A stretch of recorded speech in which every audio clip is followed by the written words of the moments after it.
আজকে আমরা কথা বলবো ফরেক্স মার্কেট নিয়ে, মানে বিশ্বের সবচেয়ে বড় অর্থনৈতিক বাজার। এটা বিশ্ব অর্থনীতির একটা বিশাল অংশ, কিন্তু বেশিরভাগ মানুষের কাছেই এটা একটা রহস্যের মতো। চলুন এই বিশাল আর রহস্যময় জগতের ভেতরে একটু ঢু মারা যাক। আচ্ছা, এমন কোনো বাজারের কথা কি ভাবা যায় যেটা পৃথিবীর সবচেয়ে বড়, কিন্তু কখনো চোখেই দেখা যায় না? এই প্রশ্নটা দিয়ে শুরু করা যাক, কারণ ফরেক্স মার্কেটে ব্যাপারটা ঠিক এই রকমই অদ্ভুত। আর এর উত্তরটা হলো, এই বাজারটা সব জায়গায় আছে আবার কোথাও নেই। শুনতে অদ্ভুত লাগছে, তাই না?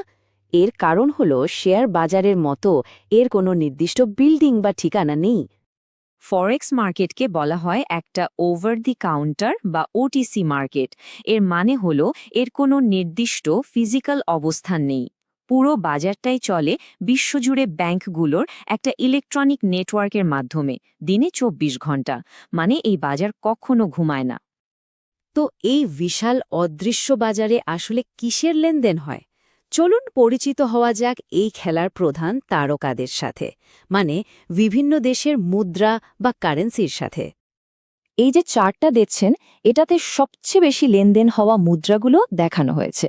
মার্কিন ডলার প্রায় ৮৫% লেনদেন নিয়ে একদম তালিকার শীর্ষে। এর পরেই আছে ইউরো আর জাপানি ইয়েন। বোঝাই যাচ্ছে হাতে গোনা কয়েকটা মুদ্রাই আসলে এই পুরো বাজারটা চালাচ্ছে। কিন্তু এক মিনিট, শতাংশগুলো যোগ করলে তো ২০০% হয়ে যাচ্ছে। এটা কিভাবে সম্ভব?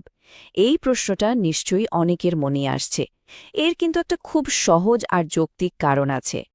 কারণ ফরেক্সে প্রত্যেকটা ট্রেডের দুটো দিক থাকে। এখানে মুদ্রা সবসময় জোড়ায় জোড়ায় লেনদেন হয়। যেমন ধরুন, কেউ ইউরো কিনলে তাকে অন্য কোনো মুদ্রা, যেমন মার্কিন ডলার, বিক্রি করতে হবে। তাই প্রত্যেকটা লেনদেনে দুটো মুদ্রা জড়িয়ে থাকে, আর সেজন্যই মোট যোগফলটা ২০০% দেখায়। এবার আসা যাক বাজারের সবচেয়ে বড় খেলোয়াড়ের কথায়, মার্কিন ডলার। কেন একটা মাত্র মুদ্রা সারা বিশ্বে এমন রাজত্ব করছে? ফরেক্স মার্কেটে একটা কথা খুব চালু আছে, ইউএসডি ইজ কিং, মানে মার্কিন ডলারই হল রাজা। আর এই কথাটা বলার পেছনে অনেকগুলো শক্ত কারণও আছে। প্রথমত, মার্কিন যুক্তরাষ্ট্র হল বিশ্বের সবচেয়ে বড় অর্থনীতির দেশ। দ্বিতীয়ত, মার্কিন ডলার হল বিশ্বের প্রধান রিজার্ভ কারেন্সি, মানে বিভিন্ন দেশের সেন্ট্রাল ব্যাংক তাদের সুরক্ষার জন্য ডলার জমিয়ে রাখে। আর সবশেষে, আমেরিকার অর্থনৈতিক বাজারগুলো পৃথিবীর মধ্যে সবচেয়ে বড় আর সবচেয়ে বেশি লিকুইড, মানে যেখানে খুব সহজে আর দ্রুত কেনাবেচা করা যায়। একটা তথ্য দিই, আইএমএফ বা আন্তর্জাতিক মুদ্রা তহবিলের মতে সারা বিশ্বের মোট অফিসিয়াল বৈদেশিক মুদ্রা রিজার্ভের প্রায় ৬২%ই মার্কিন ডলারে রাখা আছে।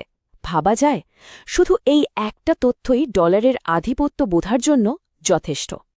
ডলারের ক্ষমতার পেছনে আরও কারণ আছে, যেমন আমেরিকার স্থিতিশীল রাজনৈতিক ব্যবস্থা আর বিশ্বের একমাত্র সামরিক সুপার পাওয়ার হিসেবে তার অবস্থান। আর সবচেয়ে বড় কথা হলো, তেল সহ বিশ্বের জরুরি পণ্যগুলো ডলারে কেনাবেচা হয়, যেটাকে পেট্রো ডলার সিস্টেম বলা হয়। মানে জাপান যদি সৌদি আরব থেকে তেল কিনতে চায়, তাকেও দাম মেটাতে হবে মার্কিন ডলারে। এখন প্রশ্ন হল, মানুষ কেন ফরেক্স ট্রেড করে? এর উত্তরটা কিন্তু আমাদের সাধারণ ধারণার থেকে বেশ আলাদা।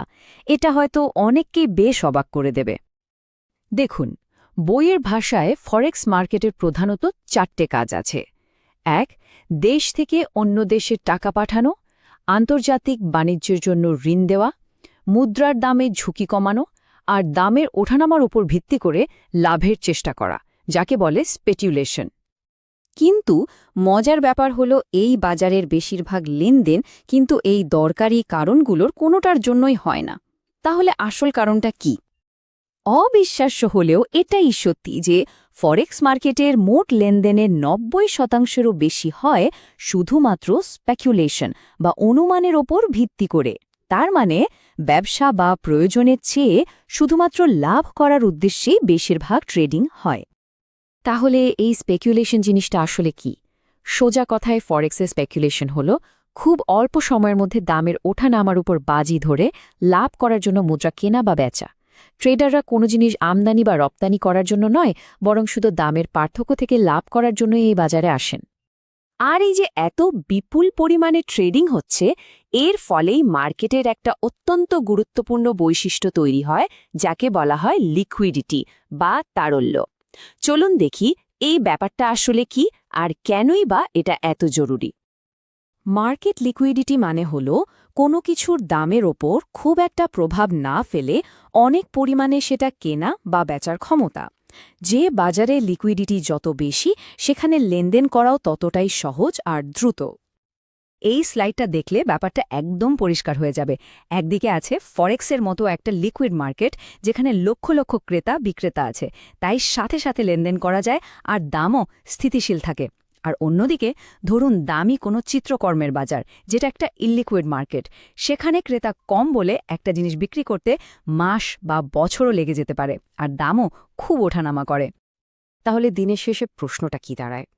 এই যে টাকার এক অদৃশ্য সমুদ্রে প্রতিদিন ট্রিলিয়ন ট্রিলিয়ন ডলার হাতবদল হচ্ছে, বিশ্ব অর্থনীতির জন্য এর আসল মানেটা কি? এই বিশাল অদৃশ্য শক্তি কিভাবে আমাদের সবার জীবনকে প্রভাবিত করছে? এটা কিন্তু ভাবনার বিষয়।